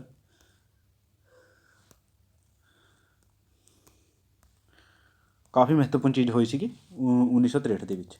1963 ਦੇ ਵਿੱਚ ਕੀ ਹੋਇਆ, ਨਾਗਾਲੈਂਡ ਸੀਗਾ ਜਿਹੜਾ, ਹੈ ਨਾ, ਨਾਗਾ ਦੀਆਂ ਪਹਾੜੀਆਂ ਦੇ ਵਿੱਚ ਜਿਹੜੇ ਅਸਮ ਤੋਂ ਬਾਹਰ ਦੇ ਲੋਕ ਸੀਗੇ, ਤਵੇਨਸਾਂਗ ਖੇਤਰਾਂ ਦੇ ਵਿੱਚ, ਉਹਨਾਂ ਨੂੰ ਮਿਲਾ ਕੇ ਕੀ ਸੀਗਾ, ਨਾਗਾਲੈਂਡ ਇੱਕ ਬਣਾਇਆ ਸੀਗਾ। ਤਵੇਨਸਾਂਗ ਏਰੀਆ ਸੀਗਾ ਜਿਹੜਾ ਨਾਗਾ ਹਿਲਸ ਦੇ ਨਾਲ, ਉਹਨਾਂ ਨੂੰ ਮਿਲਾ ਕੇ ਇੱਕ ਸਟੇਟ ਬਣਾਤਾ ਇਹਨਾਂ ਨੇ, ਨਾਗਾਲੈਂਡ। ਅਤੇ ਲਗਭਗ ਇਸ ਨੂੰ ਕੀ ਕੀਤਾ ਗਿਆ ਸੀਗਾ, ਭਾਰਤੀ ਸੰਘ ਦੇ ਰੂਪ ਦੇ ਵਿੱਚ 16ਵਾਂ ਰਾਜ। ਆਪਾਂ ਦੇਖਿਆ 15ਵਾਂ ਰਾਜ ਤਾਂ ਕੀ ਸੀਗਾ, ਗੁਜਰਾਤ ਆਇਆ ਸੀਗਾ। ਉਸ ਤੋਂ ਬਾਅਦ ਜੇਕਰ ਦੇਖੀਏ ਆਪਾਂ 16ਵੇਂ ਨੰਬਰ 'ਤੇ ਨਾਗਾਲੈਂਡ ਨੂੰ ਸ਼ਾਮਿਲ ਕੀਤਾ ਗਿਆ। ਅਤੇ ਨਾਗਾਲੈਂਡ ਦੇ ਸ਼ਾਮਿਲ ਹੋਣ 'ਤੇ ਕੀ ਹੋਇਆ, ਇਸ ਨੂੰ 1961 ਤੱਕ, ਠੀਕ ਹੈ, ਅਸਾਮ ਦਾ ਜਿਹੜਾ ਗਵਰਨਰ ਸੀਗਾ ਉਹਦੇ ਅਧੀਨ ਇਸ ਨੂੰ ਚਲਾਇਆ ਗਿਆ, ਨਾਗਾਲੈਂਡ ਨੂੰ ਬਣਾ ਕੇ, ਹੈ ਨਾ, control the governor of Assam. 1961 ਤੱਕ ਇਹ ਚੱਲਦੇ ਰਹੇ ਸੀਗੇ। 16 ਨੰਬਰ ਸਟੇਟ ਇਹ ਭਾਰਤ ਦੀ ਬਣਿਆ ਸੀਗਾ। ਫਿਰ ਹੁਣ 17 ਨੰਬਰ 'ਤੇ ਸਟੇਟ ਜਿਹੜੀ ਬਣਦੀ ਹੈ ਉਹ ਆਪਾਂ ਨੇ ਦੇਖਣੀ ਹੈ, ਕਾਫੀ ਮਹੱਤਵਪੂਰਨ ਚੀਜ਼ ਹੈ। 1966 ਦੇ ਵਿੱਚ ਇਹ ਬਹੁਤ ਵਾਰੀ ਪੁੱਛਿਆ ਜਾਂਦਾ। 17 ਨੰਬਰ ਜਿਹੜੀ ਸਟੇਟ ਹੈ ਉਹ ਬਣੀ ਸੀਗੀ ਹਰਿਆਣਾ 1966 ਦੇ ਵਿੱਚ। ਇਹਦਾ ਆਪਾਂ ਨੇ ਪੂਰਾ ਚੰਗੀ ਤਰੀਕਾ ਨਾਲ ਦੇਖਿਆ ਸੀਗਾ। ਸਿੱਖ ਹੋਮਲੈਂਡ ਜਾਂ ਪੰਜਾਬੀ ਸੂਬਾ ਅਕਾਲੀ ਦਲ ਦੇ ਅੰਡਰ ਇਹ ਕਾਫੀ ਸਾਰੀਆਂ ਚੀਜ਼ਾਂ ਆਪਾਂ ਨੇ ਪੂਰੀ ਕੰਪਲੀਟਲੀ ਜਿਹੜੀ ਹੈ ਇਹਦੇ ਪੰਜਾਬ ਦੇ ਪੁਨਰਗਠਨ ਦੇ ਉੱਪਰ ਆਪਾਂ ਨੇ ਕੀਤੀ ਹੋਈ ਹੈ। 17 ਨੰਬਰ ਤਾਂ ਬਣਿਆ ਸੀਗਾ ਹਰਿਆਣਾ, 18 ਨੰਬਰ ਬਣਿਆ ਸੀਗਾ ਹਿਮਾਚਲ ਪ੍ਰਦੇਸ਼। ਅਤੇ ਇਹਦੇ ਲਈ ਕੀ ਕੀਤਾ ਗਿਆ ਸੀਗਾ, ਕਿਹੜੀ ਸ਼ੋਧ ਇੱਥੇ ਕੀਤੀ ਗਈ ਸੀ, ਉਹ ਵੀ ਆਪਾਂ ਨੇ ਦੇਖਣੀ ਜ਼ਰੂਰੀ ਹੈ। 1971 ਦੇ ਵਿੱਚ ਲਗਭਗ ਜਿਹੜਾ ਸੀਗਾ ਸ਼ਾਹ ਆਯੋਗ 'ਤੇ ਆਧਾਰਿਤ ਸੀਗੀ, ਹੈ ਨਾ। ਸ਼ਾਹ ਆਯੋਗ ਨੇ ਕੀਤੀ ਸੀਗੀ। ਮਾਸਟਰ ਤਾਰਾ ਸਿੰਘ ਅਤੇ ਅਕਾਲੀ ਦਲ ਦੇ ਅੰਡਰ ਇਹ ਕਮਿਸ਼ਨ ਚੱਲਿਆ ਸੀ, ਉਹਦੇ ਕਰਕੇ ਹਿੰਦੀ ਸਪੀਕਿੰਗ ਇਹਨਾਂ ਨੂੰ ਅਲੱਗ ਕਰ ਦਿੱਤਾ ਗਿਆ ਸੀਗਾ। ਕਾਫੀ ਤਰੀਕੇ ਨਾਲ ਇਹਦੀ ਯੋਗ ਕੀਤੀ ਹੋਈ ਹੈ। 1971 ਦੇ ਵਿੱਚ ਆਪਾਂ ਦੇਖੀਏ ਹਿਮਾਚਲ ਪ੍ਰਦੇਸ਼ ਨੂੰ ਯੂਟੀ 1971 ਤੱਕ ਤਾਂ ਜਿਹੜਾ ਹਿਮਾਚਲ ਪ੍ਰਦੇਸ਼ ਆਪਣਾ ਯੂਟੀ ਰਿਹਾ 1971 ਤੱਕ ਤਾਂ, ਹੈ ਨਾ। ਹੁਣ ਇੱਥੇ ਕਈ ਵਾਰ ਪੁੱਛਿਆ ਜਾਂਦਾ ਹਿਮਾਚਲ ਪ੍ਰਦੇਸ਼ ਕਦੋਂ ਬਣਿਆ। ਇਹ 18ਵਾਂ ਸਟੇਟ ਸੀਗਾ ਅਤੇ 1971 ਦੇ ਵਿੱਚ ਇਹ ਸਟੇਟ ਬਣਿਆ 18 ਨੰਬਰ। ਅਤੇ 17 ਨੰਬਰ ਜਿਹੜਾ ਬਣਿਆ ਸੀਗਾ ਉਹ ਬਣਿਆ ਸੀਗਾ ਹਰਿਆਣਾ, 16 ਨੰਬਰ ਨਾਗਾਲੈਂਡ, 15 ਨੰਬਰ ਗੁਜਰਾਤ। ਹੁਣ ਉਸ ਤੋਂ ਬਾਅਦ ਲਗਾਤਾਰ ਇਹਨਾਂ ਦੀ ਡਿਮਾਂਡ ਉੱਠਦੀ ਰਹੀ। ਫਿਰ ਮਣੀਪੁਰ, ਤ੍ਰਿਪੁਰਾ ਅਤੇ ਮੇਘਾਲਿਆ, ਇਹਨਾਂ ਦਾ ਵੀ ਜਿਹੜਾ ਵੰਡ ਹੈ ਉਹ ਭਾਰਤ ਦੇ ਜੇਕਰ ਆਪਾਂ ਦੇਖੀਏ ਕਾਫੀ ਮਹੱਤਵਪੂਰਨ ਚੀਜ਼ਾਂ ਹੋਈਆਂ ਸੀਗੀਆਂ। ਮਣੀਪੁਰ, ਤ੍ਰਿਪੁਰਾ ਅਤੇ ਮੇਘਾਲਿਆ 1972 ਦੇ ਵਿੱਚ ਇਹਨਾਂ ਦਾ ਕੀ ਸੀਗਾ ਮਹੱਤਵਪੂਰਨ ਪਰਿਵਰਤਨ ਇੱਥੇ ਕਰ ਦਿੱਤਾ ਗਿਆ। ਇਹ ਸਾਰੇ ਕੀ ਸੀਗੇ ਯੂਟੀ ਸੀਗੇ, ਇਹਨਾਂ ਨੂੰ ਅਲੱਗ ਅਲੱਗ ਸਟੇਟ ਬਣਾ ਦਿੱਤਾ ਗਿਆ ਸੀਗਾ। ਅਤੇ ਜੇਕਰ ਆਪਾਂ ਦੇਖੀਏ ਮਿਜ਼ੋਰਮ, ਅਰੁਣਾਚਲ ਪ੍ਰਦੇਸ਼, ਜਿਸ ਨੂੰ ਨੈਫਾ ਵੀ ਕਿਹਾ ਜਾਂਦਾ, ਹੈ ਨਾ, ਨੈਫਾ ਵੀ ਕਿਹਾ ਜਾਂਦਾ, national north East frontier agency, ਜਿਹਦੇ ਵਿੱਚ ਸ਼ਾਮਿਲ ਸੀਗਾ ਅਰੁਣਾਚਲ ਪ੍ਰਦੇਸ਼ ਨੂੰ ਜਾਣਿਆ ਜਾਂਦਾ ਸੀਗਾ ਜਿਹਦੇ ਨਾਮ 'ਤੇ। ਇਹਦੇ ਨਾਲ ਹੀ ਕਿ ਭਾਰਤ ਸੰਘ ਦੇ ਵਿੱਚ ਸੰਖਿਆ ਵੱਧ ਕੇ ਕੀ ਹੋ ਗਈ, 21 ਹੋ ਗਈ, ਕਿਉਂਕਿ 18 ਤਾਂ ਆਪਣਾ ਲਗਭਗ ਹਿਮਾਚਲ ਬਣ ਗਿਆ ਸੀਗਾ 18 ਤੱਕ। ਹੁਣ ਤੇ 3 ਸਟੇਟ ਹੋਰ ਬਣ ਗਏ। 3 ਸਟੇਟ ਦੇ ਵਿੱਚ ਕਿਹੜੇ ਕਿਹੜੇ ਸ਼ਾਮਿਲ ਹੋਏ? ਮਣੀਪੁਰ 19ਵੇਂ ਨੰਬਰ 'ਤੇ, ਮਣੀਪੁਰ 19ਵੇਂ ਨੰਬਰ 'ਤੇ, ਤ੍ਰਿਪੁਰਾ 20ਵੇਂ ਨੰਬਰ 'ਤੇ ਅਤੇ ਮੇਘਾਲਿਆ 21ਵੇਂ ਨੰਬਰ 'ਤੇ ਸੀਗਾ। ਉਸ ਤੋਂ ਬਾਅਦ 22ਵਾਂ ਸੰਸ਼ੋਧਨ ਇੱਥੇ ਕੀਤਾ ਗਿਆ ਸੀਗਾ। 22 ਨੰਬਰ ਸੋਧ ਇੱਥੇ ਕੀਤੀ ਗਈ ਸੀਗੀ ਲਗਭਗ 1969 ਦੇ ਵਿੱਚ। 1969 ਦੇ ਵਿੱਚ ਆਪਾਂ ਨੂੰ ਪਤਾ 1969 ਦੇ ਵਿੱਚ ਜਿਹੜੀ ਮੁੱਖ ਮੰਤਰੀ ਉਹ ਪ੍ਰਧਾਨ ਮੰਤਰੀ ਸੀਗੀ ਉਹ ਆਪਣੀ ਇੰਦਰਾ ਗਾਂਧੀ ਚੱਲ ਰਹੀ ਸੀਗੀ। ਅਤੇ 22ਵੇਂ ਸੋਧ ਦੇ ਰਾਹੀਂ ਮੇਘਾਲਿਆ ਨੂੰ ਵੀ ਇੱਕ ਅਲੱਗ ਸਟੇਟ ਦੇ ਤੌਰ 'ਤੇ, ਹੈ ਨਾ, ਮੇਘਾਲਿਆ ਦੇ ਬਾਰੇ ਗੱਲ ਕਹੀ ਗਈ ਸੀਗੀ। ਆਪਾਂ ਨੇ ਥੋੜ੍ਹੀ ਜਿਹੀ ਇੱਥੇ ਮਾਫੀ ਚਾਹੂੰਗਾ ਮੈਂ ਤੁਹਾਨੂੰ।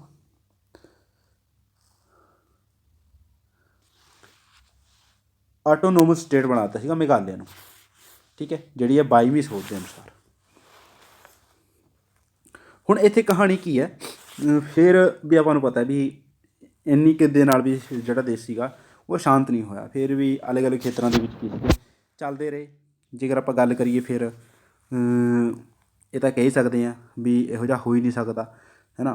ਤਾਂ ਹਰੇਕ ਤਰੀਕੇ ਦੇ ਨਾਲ ਸਾਰਾ ਕੁਝ ਚੱਲਦਾ ਰਿਹਾ ਦੇਸ਼ ਦੇ ਵਿੱਚ। ਅਲੱਗ ਅਲੱਗ ਖੇਤਰ ਬਣਾਉਣੇ ਪਏ, ਚਾਹੇ ਉਹ ਅਸਮ ਸੀਗਾ, ਚਾਹੇ ਮਿਜ਼ੋਰਮ ਸੀਗਾ, ਅਰੁਣਾਚਲ ਪ੍ਰਦੇਸ਼ ਸੀਗਾ, ਹੈ ਨਾ। ਹੁਣ ਗੱਲ ਆਉਂਦੀ ਹੈ ਸਿੱਕਮ ਦੀ। ਸਿੱਕਮ ਦੇ ਬਾਰੇ ਵੀ ਕਾਫੀ ਮਹੱਤਵਪੂਰਨ ਚੀਜ਼ ਹੈ, ਕਿਉਂਕਿ ਇਹ ਵੀ ਜੇਕਰ ਆਪਾਂ ਦੇਖੀਏ ਸ਼ੁਰੂ ਦੇ ਵਿੱਚ ਭਾਰਤ ਦਾ ਹਿੱਸਾ ਨਹੀਂ ਸੀਗਾ। 1900 ਤੱਕ ਇੱਕ ਸ਼ਾਹੀ ਰਾਜ ਸੀਗਾ, ਜੇਕਰ ਆਪਾਂ ਇਹਨੂੰ ਕਹਿ ਦਈਏ। ਚੌਂਗਿਆਲ ਰੂਲ ਇੱਥੇ ਕਰਦਾ ਸੀਗਾ, ਚੌਂਗਿਆਲ ਸ਼ਾਸਨ ਸੀਗਾ ਇਹਨਾਂ ਦਾ, ਚੌਂਗਿਆਲ ਦਾ। ਅਤੇ 1947 ਦੇ ਵਿੱਚ ਜਦੋਂ ਬ੍ਰਿਟਿਸ਼ ਸ਼ਾਸਨ ਭਾਰਤ ਵਿੱਚ ਸਮਾਪਤ ਹੋਇਆ ਤਾਂ ਇਹਨੂੰ ਇੱਕ ਪ੍ਰੋਟੈਕਟਰ ਦੇ ਤੌਰ 'ਤੇ ਪ੍ਰੋਟੈਕਟਰੇਟ ਸਟੇਟ ਸੀਗਾ ਇਹ ਇੰਡੀਆ ਦਾ, ਜਿਹਦੇ ਵਿੱਚ ਆਪਾਂ ਨੇ ਲਗਭਗ ਇਸ ਨੂੰ ਸੰਰਕਸ਼ਿਤ ਜਿਹਨੂੰ ਕਹਿੰਦੇ ਆ। ਅਤੇ ਪ੍ਰੋਟੈਕਟਰ ਕੀ ਹੁੰਦੇ ਨੇਗੇ ਇਹਦੇ ਬਾਰੇ ਆਪਾਂ ਜ਼ਿਕਰ ਕਰਾਂਗੇ ਇੱਕ ਵੀਡੀਓ ਦੇ ਵਿੱਚ। ਕਾਫੀ ਮਹੱਤਵਪੂਰਨ ਚੀਜ਼ਾਂ ਨੇ, ਦੇਖਣ ਨੂੰ ਮਿਲਣਗੀਆਂ। ਇਹਦੇ ਵਿੱਚ ਕੀ ਸੀਗਾ ਸਾਡੇ ਕੋਲ ਸਿੱਕਮ ਦੇ ਕੀ ਸੀਗੇ, ਡਿਫੈਂਸ, ਐਕਸਟਰਨਲ ਅਫੇਅਰ ਅਤੇ ਕਮਿਊਨੀਕੇਸ਼ਨ, ਇਹ ਭਾਰਤ ਦੇ ਕੋਲ ਸੀਗਾ। ਬਾਕੀ ਸਾਰਾ ਸਿੱਕਮ ਦੇ ਕੋਲ ਚੱਲ ਰਿਹਾ ਸੀਗਾ। ਪਰ ਲੇਕਿਨ ਹੌਲੀ ਹੌਲੀ ਕੀ ਹੋਇਆ, 1974 ਤੱਕ ਆਉਂਦੇ ਹੈ ਨਾ, 35ਵਾਂ ਸੰਸ਼ੋਧਨ ਇੱਥੇ ਕਰਨਾ ਪਿਆ। 35ਵੀਂ ਸੋਧ ਦੇ ਅਨੁਸਾਰ ਸਿੱਕਮ ਨੂੰ ਭਾਰਤ ਦਾ ਇੱਕ ਸਟੇਟ ਬਣਾਤਾ ਸੀਗਾ, ਇੱਕ ਸੰਬੰਧ ਰਾਜ ਬਣਾਤਾ ਸੀਗਾ। ਉਸ ਤੋਂ ਬਾਅਦ ਇਸ ਦੇ ਜਿਹੜੇ ਨਾਲ ਸੰਬੰਧਿਤ ਜਿਹੜਾ ਆਰਟੀਕਲ 2 ਸੀਗਾ, ਕਾਫੀ ਸਾਰੀਆਂ ਚੀਜ਼ਾਂ ਉਲੱਖਿਤ ਕੀਤੀਆਂ ਗਈਆਂ। ਫਿਰ ਜਦੋਂ 36ਵਾਂ ਸੰਸ਼ੋਧਨ ਹੋਇਆ, ਹੁਣ ਇੱਥੇ ਮਹੱਤਵਪੂਰਨ ਚੀਜ਼ਾਂ ਨੇ। ਸਿੱਕਮ ਦੇ ਬਾਰੇ 2 ਸੰਸ਼ੋਧਨ ਕਰਨੇ ਪਏ, 35 ਨੰਬਰ ਅਤੇ 36 ਨੰਬਰ। 36 ਦੇ ਨਾਲ ਕੀ ਕੀਤਾ, ਇਹ 22ਵਾਂ ਰਾਜ ਬਣ ਗਿਆ ਸੀਗਾ ਭਾਰਤ ਦਾ 1975 ਦੇ ਵਿੱਚ। ਪਰ ਲੇਕਿਨ 1900 ਜਿਹੜੀ 35ਵੀਂ ਸੋਧ ਹੈ ਉਸ ਦੇ ਨਾਲ ਕੀ ਬਣਿਆ ਸੀਗਾ, ਇਹ ਭਾਰਤ ਦਾ ਇੱਕ ਸੰਬੱਧ ਰਾਜ ਬਣਿਆ ਸੀਗਾ, ਜਿਸ ਨੂੰ ਕਹਿ ਸਕਦੇ ਹਾਂ ਆਪਾਂ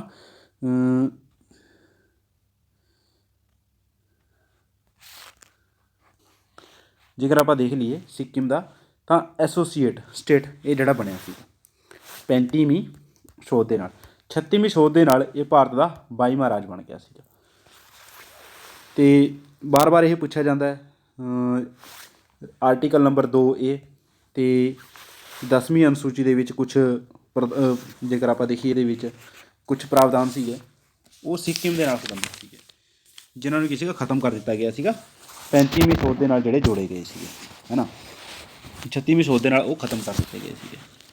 ਹੁਣ ਬਾਅਦ ਦੇ ਵਿੱਚ ਜਿਹੜੀ ਕਹਾਣੀ ਆਉਂਦੀ ਹੈ ਕਾਫੀ ਮਹੱਤਵਪੂਰਨ ਚੀਜ਼ ਹੈ, ਮਿਜ਼ੋਰਮ, ਅਰੁਣਾਚਲ ਪ੍ਰਦੇਸ਼ ਅਤੇ ਗੋਆ ਦੀ 1987 ਦੇ ਵਿੱਚ ਆਪਾਂ ਦੇਖਦੇ ਹਾਂ। ਇਹ ਵੀ ਕਾਫੀ ਮਹੱਤਵਪੂਰਨ ਚੇਂਜ ਹੈ ਜਿਹੜਾ ਭਾਰਤ ਦੇ ਵਿੱਚ 1987 ਦੇ ਵਿੱਚ ਦੇਖਣ ਨੂੰ ਮਿਲਦਾ ਹੈ। ਕਾਫੀ ਚੀਜ਼ਾਂ ਇੱਥੇ ਫੇਰ ਚੇਂਜ ਹੋਈਆਂ, ਮਿਜ਼ੋਰਮ ਦੀ, ਅਰੁਣਾਚਲ ਪ੍ਰਦੇਸ਼ ਦੀ ਅਤੇ ਗੋਆ ਦੀ 1987 ਦੇ ਵਿੱਚ। ਹੁਣ ਇੱਥੇ ਕੀ ਹੋਇਆ, ਆਪਾਂ ਨੂੰ ਪਤਾ 3 ਨਵੇਂ ਸਟੇਟ ਸੀਗੇ, ਮਿਜ਼ੋਰਮ, ਅਰੁਣਾਚਲ ਪ੍ਰਦੇਸ਼, ਗੋਆ। ਇਹ ਅਲੱਗ ਕੀਤੇ ਸੀਗੇ 23 ਨੰਬਰ, 24 ਨੰਬਰ, 25 ਨੰਬਰ ਇਹ ਸਟੇਟ ਬਣਾਏ ਸੀਗੇ। ਆਪਾਂ ਨੇ ਪਤਾ 21 ਨੰਬਰ ਤੱਕ ਆਪਣਾ ਮਣੀਪੁਰ ਵੀ ਹੋਂਦ ਦੇ ਵਿੱਚ ਆ ਗਿਆ ਸੀਗਾ, ਮਣੀਪੁਰ ਹੋਂਦ ਦੇ ਵਿੱਚ ਆਇਆ ਸੀਗਾ। ਜੇਕਰ ਆਪਾਂ ਦੇਖੀਏ ਤ੍ਰਿਪੁਰਾ ਹੋਂਦ ਦੇ ਵਿੱਚ ਆਇਆ ਸੀਗਾ, ਮੇਘਾਲਿਆ ਹੋਂਦ ਦੇ ਵਿੱਚ ਆਇਆ। ਹੁਣ ਇੱਥੇ ਇੱਕ ਨਵਾਂ ਸਟੇਟ ਮਿਜ਼ੋਰਮ ਆਪਾਂ ਨੂੰ ਦੇਖਣ ਨੂੰ ਮਿਲਦਾ ਹੈ, ਅਰੁਣਾਚਲ ਪ੍ਰਦੇਸ਼ ਅਤੇ ਗੋਆ ਅਲੱਗ-ਅਲੱਗ ਇਹ ਬਣਾਤੇ ਸੀਗੇ। ਹੁਣ ਇੱਕ ਹੋਰ ਚੀਜ਼ ਸੀਗਾ ਜਿਹੜਾ ਅਰੁਣਾਚਲ ਪ੍ਰਦੇਸ਼ ਸੀਗਾ ਉਹ ਪਹਿਲਾਂ ਨੇਫਾ ਦੇ ਅਧੀਨ ਸੀਗਾ, ਹੈ ਨਾ, ਉਸ ਤੋਂ ਅਲੱਗ ਕਰਕੇ ਕੁਛ ਅਲੱਗ ਚੀਜ਼ ਬਣਾਤੀਆਂ ਸੀਗੀਆਂ। ਹੁਣ ਇੱਥੇ ਨਵੀਂ ਚੀਜ਼ ਹੈ, ਅਰੁਣਾਚਲ ਪ੍ਰਦੇਸ਼ ਦੀ ਜਿਹੜੀ ਹੈ ਫੋਰਮੇਸ਼ਨ ਹੁੰਦੀ ਹੈ 23 ਨੰਬਰ ਸਟੇਟ ਦੇ ਤੌਰ 'ਤੇ, ਅਤੇ ਗੋਆ ਦੀ ਮਿਜ਼ੋਰਮ ਜਿਹੜਾ 23 ਨੰਬਰ ਸਟੇਟ ਬਣਦਾ ਅਤੇ ਅਰੁਣਾਚਲ ਪ੍ਰਦੇਸ਼ 24 ਨੰਬਰ ਸਟੇਟ ਬਣਦਾ ਹੈ ਅਤੇ ਗੋਆ ਹੈ ਜਿਹੜਾ ਉਹ 25 ਨੰਬਰ ਸਟੇਟ ਜਿਹੜਾ ਯੂਨੀਅਨ ਦਾ ਬਣਦਾ ਹੈ। ਤਾਂ ਇੱਥੇ ਵੀ ਆਪਾਂ ਨੂੰ ਪਤਾ ਹੈ ਕੋਈ ਇਹੋ ਜਿਹੇ ਸੰਸ਼ੋਧਨ ਦੀ ਆਪਾਂ ਇੱਥੇ ਗੱਲ ਨਹੀਂ ਕਰ ਰਹੇ, ਕਿਉਂਕਿ ਬਾਰ-ਬਾਰ ਕਿਹਾ ਸੀਗਾ ਵੀ 368 ਇੱਥੇ ਜ਼ਰੂਰੀ ਨਹੀਂ ਹੈਗਾ ਜੇਕਰ ਆਪ ਦੇ ਹੀ ਸਟੇਟ ਦੀ ਕੋਈ ਗੱਲ ਕੀਤੀ ਜਾਵੇ, ਕਿਉਂਕਿ ਮਿਜ਼ੋ ਨੈਸ਼ਨਲ ਫਰੰਟ ਨੇ ਹਸਤਾਖਰ ਕਰਤੇ ਸੀਗੇ 1986 ਦੇ ਵਿੱਚ, ਜਿਹਦੇ ਕਰਕੇ ਸੀਗਾ ਇਹ ਮਿਜ਼ੋਰਮ ਬਣਿਆ ਸੀਗਾ ਅਤੇ ਸੰਘ ਸ਼ਾਸਿਤ ਖੇਤਰ ਅਲੱਗ-ਅਲੱਗ ਰਾਜ ਇੱਥੇ ਬਣ ਗਏ ਸੀਗੇ। ਹੁਣ ਜਿਹੜੀ ਅਗਲੀ ਕਹਾਣੀ ਆਉਂਦੀ ਹੈ ਫਿਰ ਆਪਾਂ ਦੇਖਦੇ ਹਾਂ ਛੱਤੀਸਗੜ੍ਹ, ਉੱਤਰਾਖੰਡ, ਇਹਨਾਂ ਦੇ ਬਾਰੇ ਮਹੱਤਵਪੂਰਨ ਚੀਜ਼ਾਂ ਆਪਾਂ ਨੂੰ ਦੇਖਣ ਨੂੰ ਮਿਲਦੀਆਂ ਨੇ 2000 ਦੇ ਵਿੱਚ, ਪੂਰੇ 2000 ਦੇ ਵਿੱਚ। ਜਿਹੜੀ ਆਪਾਂ 21ਵੀਂ ਸਦੀ ਦੀ ਗੱਲ ਕਰਦੇ ਹਾਂ, 21ਵੀਂ ਸਦੀ ਦੇ ਪਹਿਲੇ ਜਿਹੜੇ ਰਾਜ ਨੇਗੇ ਆਪਾਂ ਦੇਖ ਸਕਦੇ ਹਾਂ, ਇਹ ਤਾਂ 20ਵੀਂ ਸਦੀ ਤੱਕ ਚੱਲਦਾ ਰਿਹਾ ਸੀਗਾ। 21ਵੀਂ ਸਦੀ ਦੇ ਵਿੱਚ 3 ਰਾਜ ਆਪਣੇ ਭਾਰਤ ਨੂੰ ਦੇਖਣ ਨੂੰ ਮਿਲੇ ਸੀਗੇ, ਜਿਹਦੇ ਵਿੱਚ ਛੱਤੀਸਗੜ੍ਹ, ਉੱਤਰਾਖੰਡ ਅਤੇ ਝਾਰਖੰਡ ਸੀਗੇ। ਲਗਭਗ ਇਹ ਮੱਧ ਪ੍ਰਦੇਸ਼, ਉੱਤਰ ਪ੍ਰਦੇਸ਼ ਅਤੇ ਬਿਹਾਰ ਤੋਂ ਅਲੱਗ-ਅਲੱਗ ਕਰਕੇ ਬਣਾਏ ਗਏ ਸੀਗੇ। ਜੇਕਰ ਛੱਤੀਸਗੜ੍ਹ ਦਾ ਦੇਖੀਏ ਤਾਂ ਛੱਤੀਸਗੜ੍ਹ ਆਪਣਾ MP ਤੋਂ ਅਲੱਗ ਕੀਤਾ ਸੀਗਾ ਇਹਨਾਂ ਨੇ। ਜੇਕਰ ਆਪਾਂ ਦੇਖੀਏ ਉੱਤਰਾਖੰਡ ਤਾਂ UP ਤੋਂ ਅਲੱਗ ਕੀਤਾ ਸੀਗਾ, ਅਤੇ ਝਾਰਖੰਡ ਹੈ ਜਿਹੜਾ ਉਹ ਬਿਹਾਰ ਤੋਂ ਅਲੱਗ ਕਰਕੇ ਬਣਾਇਆ ਸੀਗਾ। ਲਗਭਗ ਕ੍ਰਮਵਾਰ ਇਹ 26ਵਾਂ ਅਤੇ 27ਵਾਂ ਸੀਗਾ ਉੱਤਰਾਖੰਡ ਅਤੇ 28ਵਾਂ ਸੀਗਾ ਝਾਰਖੰਡ। ਇਹ 28 ਸਟੇਟ ਉਦੋਂ ਬਣ ਗਏ ਸੀਗੇ। ਹੁਣ ਉਸੇ ਤਰ੍ਹਾਂ ਜਦੋਂ ਆਪਾਂ ਦੇਖੀਏ ਕਾਫੀ ਸਾਰੀਆਂ ਚੀਜ਼ਾਂ ਦੇਖਣ ਨੂੰ ਮਿਲੀਆਂ। ਲਗਭਗ ਜਦੋਂ ਆਪਾਂ 2014 ਦੀ ਗੱਲ ਕਰਦੇ ਹਾਂ, 2014 ਦੇ ਵਿੱਚ 29ਵੇਂ ਰਾਜ ਦਾ ਇੱਥੇ ਆਗਮਨ ਹੁੰਦਾ ਭਾਰਤ ਦੇ ਵਿੱਚ, ਜਿਹੜਾ ਸੀਗਾ ਤੇਲੰਗਾਨਾ। ਇਹ ਆਂਧਰਾ ਪ੍ਰਦੇਸ਼ ਤੋਂ ਅਲੱਗ ਕਰਕੇ ਇਸ ਨੂੰ ਬਣਾਇਆ ਗਿਆ ਸੀਗਾ। ਭਾਸ਼ਾ ਦੇ ਆਧਾਰ 'ਤੇ ਨਿਰਮਾਣ ਕੀਤਾ ਗਿਆ ਸਭ ਤੋਂ ਪਹਿਲਾਂ 1953 ਆਂਧਰਾ ਪ੍ਰਦੇਸ਼ ਰਾਜ ਅਧਿਨਿਯਮ 1953 ਦੇ ਤਹਿਤ। ਅਤੇ ਗੁੰਟੂਰ ਦੇ ਵਿੱਚ ਰਾਜ ਦਾ ਜੇਕਰ ਆਪਾਂ ਦੇਖੀਏ, ਕਰਨੂਲ ਦੇ ਵਿੱਚ ਆਂਧਰਾ ਪ੍ਰਦੇਸ਼ ਦੀ ਰਾਜਧਾਨੀ ਸ਼ਾਮਿਲ ਕੀਤੀ ਗਈ ਅਤੇ ਗੁੰਟੂਰ ਦੇ ਵਿੱਚ ਇੱਕ ਅਲੱਗ ਹਾਈ ਕੋਰਟ ਸੀਗਾ, ਗੁੰਟੂਰ ਹਾਈ ਕੋਰਟ, ਹੈ ਨਾ। ਪਹਿਲਾਂ ਗੁੰਟੂਰ ਦੇਖ ਲੈਣਾ, ਇਹ ਗੁੰਟੂਰ ਕਿੱਥੋਂ ਦਾ ਹੈ, ਇਹ ਆਂਧਰ ਦੀ ਕੀ ਹੈ ਹਾਈ ਕੋਰਟ ਬਣੀ ਹੈ। ਉਸ ਤੋਂ ਬਾਅਦ 2014 ਦੇ ਵਿੱਚ ਅਲੱਗ-ਅਲੱਗ ਕਰਕੇ ਬਣਾਏ ਗਏ ਸੀਗੇ। ਹੁਣ ਜੰਮੂ ਕਸ਼ਮੀਰ ਅਤੇ ਲੱਦਾਖ ਦੀ ਵੀ ਜਿਹੜੀ ਕਹਾਣੀ ਆਪਾਂ ਨੇ ਦੇਖੀ ਹੈ 2019 ਦੇ ਵਿੱਚ, ਇਸ ਨੂੰ ਕੀ ਹੈ ਡਿਸਮਿਸ ਕਰ ਦਿੱਤਾ ਸੀਗਾ, ਹੈ ਨਾ। ਤਾਂ ਕਾਫੀ ਸਾਰੀਆਂ ਚੀਜ਼ਾਂ ਨੇ ਜਿਹੜੀ ਆਪਾਂ ਦੇਖਾਂਗੇ 370 ਦੇ ਉੱਪਰ ਮਹੱਤਵਪੂਰਨ ਚੀਜ਼ ਹੈ ਉਹ ਜਿਹੜੇ ਜੰਮੂ ਕਸ਼ਮੀਰ ਦੇ ਬਾਰੇ ਇੱਕ ਮਹੱਤਵਪੂਰਨ ਚੀਜ਼ ਜਾਂ ਮਹੱਤਵਪੂਰਨ ਜਿਹੜੀਆਂ ਘਟਨਾਵਾਂ ਨੇ ਉਹਦੇ ਬਾਰੇ ਆਪਾਂ ਜ਼ਿਕਰ ਕਰਾਂਗੇ ਅਗਲੀ ਵੀਡੀਓ ਦੇ ਵਿੱਚ। ਅਤੇ ਮੈਨੂੰ ਲੱਗਦਾ ਕਿ ਕਾਫੀ ਮਹੱਤਵਪੂਰਨ ਫੈਕਟ ਨੇਗੇ ਜਿਹੜੇ ਇਹ ਆਪਣੇ ਅੱਜ ਰਾਜ ਅਤੇ ਪੁਨਰਗਠਨ ਦੇ ਨਾਲ ਇੱਥੋਂ ਹੀ ਲਗਭਗ ਆਪਣੇ ਕੀ ਹੈ ਪ੍ਰਸ਼ਨ ਬਣਨਗੇ। ਤਾਂ ਕੋਸ਼ਿਸ਼ ਕਰਨੀ ਹੈ ਕਿ ਇਹਨਾਂ ਨੂੰ ਲਗਭਗ ਵਧੀਆ ਤਰੀਕੇ ਦੇ ਨਾਲ ਪੜ੍ਹ ਲਿਆ ਜਾਵੇ, ਤਾਂ ਜੋ ਆਪਣੇ ਆਉਣ ਵਾਲੇ ਪੇਪਰਾਂ ਦੇ ਵਿੱਚ ਕੀ ਹੈ ਆਪਾਂ ਨੂੰ ਇੱਥੇ ਥੋੜ੍ਹਾ ਜਿਹਾ ਔਖਾ ਨਾ ਹੋਵੇ, ਹੈ ਨਾ। ਤਾਂ ਕੋਸ਼ਿਸ਼ ਕਰਦੇ ਹਾਂ ਕਿ ਤੁਹਾਡੇ ਕੋਲ ਵਧੀਆ ਫੈਕਟ ਅਤੇ ਵਧੀਆ ਇਨਫੋਰਮੇਸ਼ਨ ਪਹੁੰਚਾਈ ਜਾਵੇ। ਤਾਂ ਇਸੇ ਸੰਦਰਭ ਦੇ ਵਿੱਚ ਮਿਲਦੇ ਹਾਂ ਅਗਲੀ ਵੀਡੀਓ ਦੇ ਵਿੱਚ। ਧੰਨਵਾਦ ਸਾਰਿਆਂ ਦਾ, ਅਤੇ ਜੋ ਤੁਸੀਂ ਵੀਡੀਓ ਨੂੰ ਪਿਆਰ ਦਿੰਦੇ ਹੋ।